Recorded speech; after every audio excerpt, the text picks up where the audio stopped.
Iran और America के दरमियान जो डील किया गया था उस डील के चीथड़े उड़ चुके हैं। वो डील अब खत्म हो गई है। अमेरिका भी कह रहा है कि अब कोई भी सीज फायर नहीं रह गया। अब अमेरिका और ईरान के दरमियान जंग का सारा दारोमदार हरमुज पर जाकर टिक गया है। हरमुज में अमेरिका ने ईरान से अलग एक रास्ता बना दिया है जिसे ईरान गैर कानूनी रास्ता कह रहा है, जिसकी वजह से ईरान ने अमेरिका के उसी गैर कानूनी रास्ते का इस्तेमाल करने वाले जहाजों को निशाना बनाना शुरू कर दिया है। पर यह बात अमेरिका को बुरी लग रही है। अमेरिका ने ईरान के फौजी अड्डों पर हमले कर दिए हैं, जिसके जवाब में ईरान ने भी अमेरिकी मिलिट्री ठिकानों को धुआं धुआं करने में कोई कोर कसर नहीं छोड़ी। जय हिंद, मेरा नाम है शम्स तबरेज और आप देख रहे हैं टाइम्स मेल। शनिचर की रात ईरान ने अमेरिका का कुछ ज्यादा ही नुकसान कर दिया। अपने साउथ इलाके पर अमेरिकी हमले के बाद ईरान ने भी पलटवार कर दिया। ईरान ने जॉर्डन, बहरीन, कुवैत और कतर पर हमला कर दिया। ईरान ने जॉर्डन के प्रिंस हसन एयरबेस पर अमेरिकी मिलिट्री ठिकानों को निशाना बनाया। बैलिस्टिक मिसाइलों से जॉर्डन में अमेरिकी मिलिट्री कमांड और कंट्रोल सेंटर को निशाना बनाया। यहां तक कि MQ-9 हैंगर को भी तबाह कर दिया। IRGC ने ओमान के दुकम बंदरगाह पर अनाज और खाने पीने की जगहों पर हमला कर दिया है, जहां से अमेरिकी नेवी और जहाजों के लिए मदद सप्लाई की जाती है। यहां तक कि अमेरिकी फाइटर जेट को फ्यूल भरने वाले प्लेटफॉर्म को भी तबाह करने का दावा किया है। यानी IRGC ने काफी तगड़ा झटका दिया है।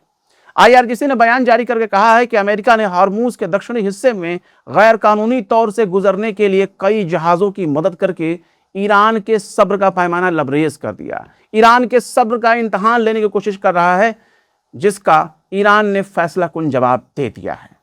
IRGC ने कहा है कि हॉर्मुज में अपने मकसद को हासिल करने में नाकाम रहने के बाद अमेरिका ने ईरान के कई साहिली इलाकों और कम्युनिकेशन टावरों पर हमले किए हैं। लिहाजा धोखेबाज अमेरिका के किसी भी हमले का और भी सख्ती से जवाब दिया जाएगा। IRGC ने ईरानी इलाकों पर अमेरिका के हमले के बाद सबसे पहले कार्रवाई करते हुए जॉर्डन के प्रिंस हसन एयरबेस पर मौजूदा अमेरिका के मिलिट्री बुनियादी ढांचे को निशाना बनाया है।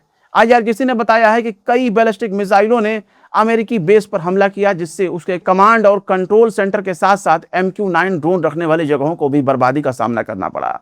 वहीं ईरान की फौज ने ऐलान किया है कि उसने कुवैत और बहरीन में अमेरिकी मिलिट्री ठिकानों को निशाना बनाते हुए ड्रोन से हमला किया है। अपने बयान में ईरान की फौज ने कहा है कि उसने अमेरिका के पेट्रियट एयर डिफेंस सिस्टम, गोला बारूद depot, radar building, communication facilities को निशाना बनाया है। ड्रोन हमलों की एक और वेब में ईरानी फौज ने कहा है कि उसने बहरीन और अमेरिका की कम्युनिकेशन सिस्टम और रडार साइट को निशाना बनाया है और इन कार्रवाइयों के लिए अमेरिका और इजराइल को जिम्मेदार ठहराया है। अल जजीरा के मुताबिक ईरान ने जॉर्डन, बहरीन, कुवैत, कतर और ओमान पर हमलों का दावा किया है, जबकि मुत्तहदा अरब अमारात ने ईरानी मिसाइल और ड्रोन को रोकने का दावा किया है। वहीं अमेरिकी फौज का कहना है कि उसने ईरान के 140 से ज्यादा ठिकानों पर हमले किए हैं, जिसमें बंदरगाह शहर बंदर अब्बास, चाबहार, बद्रेडेयर, जास्क और असलुयेह में धमाकों की खबरें हैं। जिसके बाद IRGC ने हॉर्मुज को फिलहाल के लिए यानी आर्जी तौर पर बंद कर दिया है, यानी अस्थायी तौर पर तो उसे बंद ही कर दिया है। और एक जहाज पर चेतावनी के तौर पर गोली भी चलाई है, जो एक गैर कानूनी रास्ते से गुजरने की कोशिश कर रहा था। पर बात सिर्फ यहीं तक नहीं है। ईरान के supreme leader Ayatollah Mushtaba Khamenei ने अमेरिका और इजराइल के जरिए अपने वालिद अली खामेनेई के कत्ल का बदला लेने की कसम खाते हुए कहा है कि बदला लेना हमारी कौम की चाहत है, हमारी कौम की ख्वाहिश है। वहीं खाड़ी देशों का कहना है कि वो ईरान पर अमेरिका के हमले में भागीदार नहीं है। यानी खाड़ी देशों का सादे तौर पर यही कहना है कि अमेरिका भले ही ईरान पर हमला कर रहा हो, चाहे जो भी रवैया अपना रहा हो, पर उसका हमसे कोई लेना देना नहीं है। यानी यही दिखाने की कोशिश हो रही है कि ईरान पर जो भी हमले हो रहे हैं उसमें हमारा कोई कसूर नहीं, वो तो अमेरिका कर रहा है, हम थोड़ी ना कर रहे हैं। वहीं मुत्तहदा अरब अमारात ने कहा है कि कई ड्रोन और मिसाइलों से हम निपट रहे हैं, ईरान के हमले को रोक रहे हैं। बहरीन ने भी यही कहा है कि हमने भी ईरान के हमलों को रोक दिया है। लेकिन ईरान ने बार बार खलीजी ममालिक पर इल्ज़ाम लगाया है कि खलीजी मुल्क यानी खाड़ी देश अपने यहाँ अमेरिकी मिलिट्री अड्डों की मेज़बानी कर रहे हैं, यहाँ तक कि अपने एयरबेस का इस्तेमाल भी होने दे रहे हैं, जो अमेरिका के मिलिट्री ऑपरेशन में खुलकर हिमायत करने के जैसा है। यानी खुलकर वो हिमायत कर रहे हैं और कह रहे हैं कि साहब हम थोड़ी ना हमला कर रहे हैं। इसके बावजूद भी वो यही कह रहे हैं कि हम इस जंग में शामिल नहीं हैं, हम किसी भी जंग में शामिल नहीं हैं। और वो ये समझाने की कोशिश कर रहे हैं कि अमेरिका की फौजी अड्डे अमेरिका के साथ दो तरफा डील का हिस्सा है और वो अपने डिफेंस के लिए कोशिश कर रहे हैं, मतलब खुल्ला खेल फर्रुखाबादी। पर बात सिर्फ यहीं तक नहीं है।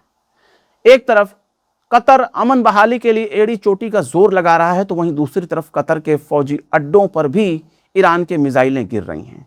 लेकिन सबसे ज्यादा कतर में एक और चीज को याद किया जा रहा है, वो है कतर के अमीर रह चुके शेख हमद बिन खलीफा अल थानी की मौत हो चुकी है। कतर के अमीर रह चुके शेख हमद बिन खलीफा अल थानी की 74 साल की उम्र में इंतकाल हो गया। इन्ना लिल्लाहि व इन्ना अलैहि राजिऊन।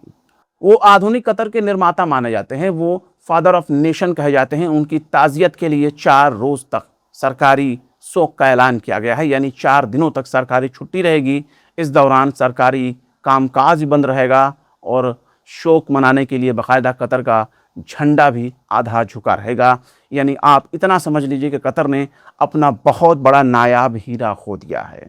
पर मौत से किसकी यारी, आज हमारी तो कल किसी और की बारी।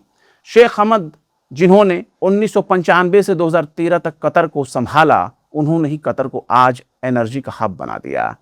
कतर में जो भी डेवलपमेंट हुआ, जो भी विकास हुआ, जो भी तरक्की हुई, उसके लिए शेख हमद को ही क्रेडिट जाता है। यहाँ तक कि शेख हमद बिन खलीफा अल थानी के दौर में ही 1996 में कतर ने अल जजीरा न्यूज़ चैनल का बुनियाद रखा, जो आने वाले कुछ सालों में दुनिया का सबसे असरदार और सबसे लोकप्रिय देखा जाने वाला मीडिया नेटवर्क बन गया। शेख हमद ने साल 2004 में कतर का पहला मुकम्मल आईन लागू किया। बल्दियाती इलेक्शन की शुरुआत भी हुई। उनके ही दौर में औरतों को वोट देने का हक भी हासिल हो गया। यहाँ तक कि उम्मीदवारों को खड़े होकर इलेक्शन लड़ने की इजाज़त भी मिल गई। इतना समझ लीजिए कि आज के दौर में अगर पूछा जाए कि कतर का बानी कौन है, कतर का राष्ट्रपिता कौन है, कतर का फादर ऑफ नेशन कौन है, तो उसका एक ही जवाब होगा, वह है शेख हमद बिन खलीफा अल थानी, यानी architects of modern Qatar. Sheikh Hamad bin Khalifa के दौर में ही कतर की जीडीपी 24 गुना से भी ज़्यादा ऊपर पहुंच गई। यहाँ तक कि नॉर्थ फील्ड से गैस प्रोडक्शन ने कतर को दुनिया का सबसे बड़ा लिक्विड पेट्रोलियम गैस तैयार करने वाला मुल्क बना दिया। खैर, इन सब से इतर कतर ने एक और मुकाम हासिल कर लिया है, जहाँ 2 देशों की लड़ाई को ख़त्म कराने के लिए पंचायत कराई जाती है। अभी कतर ने अमेरिका और ईरान के दरमियान झगड़े ख़त्म कराने की कोशिश जारी रखी है। उम्मीद है वो अमन बहाली की कोशिश में कामयाब हो जाएगा। उम्मीद है पूरी दुनिया की निगाहें इसी अमन बहाली के लिए टिकी होगी। हम भी उम्मीद कर रहे हैं कि जंग ख़त्म हो, ईरान भी खुश रहे, अरब के मुल्क भी खुश रहें। लेकिन अमेरिका की ग़ुलामी की बेड़ियाँ जब तक अरबों के पाँव में पड़ी रहेगी, तब तक अरब आज़ाद नहीं हो सकते। फ़िलहाल इस खबर में बस इतना ही। यह एपिसोड आपको कैसा लगा, कमेंट करके ज़रूर बताएं। एपिसोड अगर पसंद आए तो लाइक करें, शेयर करें। बेबाक, निष्पक्ष, स्वतंत्र पत्रकारिता को सपोर्ट करने के लिए आप हमारे चैनल टाइम्स मेल को ज़रूर से ज़रूर सब्सक्राइब करें। और हाँ, बेल आइकन का घंटी वाला बटन ज़रूर दबा दें, ताकि आपको हमारे चैनल पर आने वाले नए वीडियो का नोटिफिकेशन फ़ौरन ही मिल जाए। फिर मिलते हैं किसी और वीडियो में एक नई खबर के साथ। शम्स तबरेज़ को दीजिए इजाज़त। जय हिंद। अगर अभी तक आपने हमारे चैनल टाइम्स मेल को सब्सक्राइब नहीं किया है तो जल्दी से सब्सक्राइब कर दें और बेल आइकन भी प्रेस कर दें।